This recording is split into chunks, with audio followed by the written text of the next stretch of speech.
এক লোক ট্রেন থেকে নামলো, আরেক ট্রেনে উঠবে 20 মিনিট পর।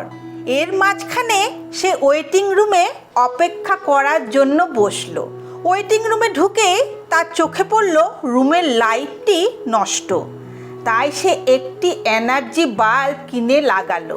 তারপর খেয়াল করলো রুমে অনেক মাকড়সার জাল। তাই সে একটি ঝাড়ু কিনে রুমটি পরিষ্কার করলো। তারপর খেয়াল করলো রুমের ফ্লোরে ময়লা। তখন সে রুম ঝাড়ু দিল। তারপর সে খেয়াল করলো রুমের বসার চেয়ারগুলো বেশি একটা আনন্দদায়ক নয়। তাই সে একটি আরামদায়ক চেয়ার কিনলো। এখন সে রুমটি সাজানোর জন্য কিছু জিনিস কিনে রুমটি সাজালো।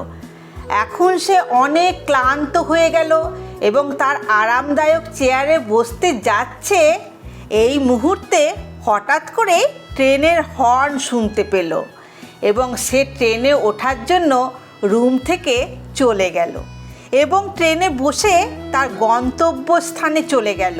আমি জানি আপনারা ভাবছেন এই লোকের চেয়ে বোকা লোক আর পৃথিবীতে নেই, কিন্তু আপনি কি জানেন এই লোকটি কে? এই লোকটি আর কেউ নয়, আপনি আর আমি।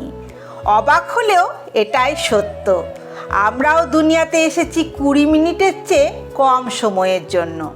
প্রথম ট্রেন আমাদের জন্ম, দ্বিতীয় ট্রেন আমাদের মৃত্যু এবং আমাদের গন্তব্য স্বর্গ বা নরক অথবা জাহান্নাম। আর দুনিয়ার জীবন হচ্ছে ওয়েটিং রুম, যেখানে আমরা মাত্র কয়েকটা মিনিট থাকব।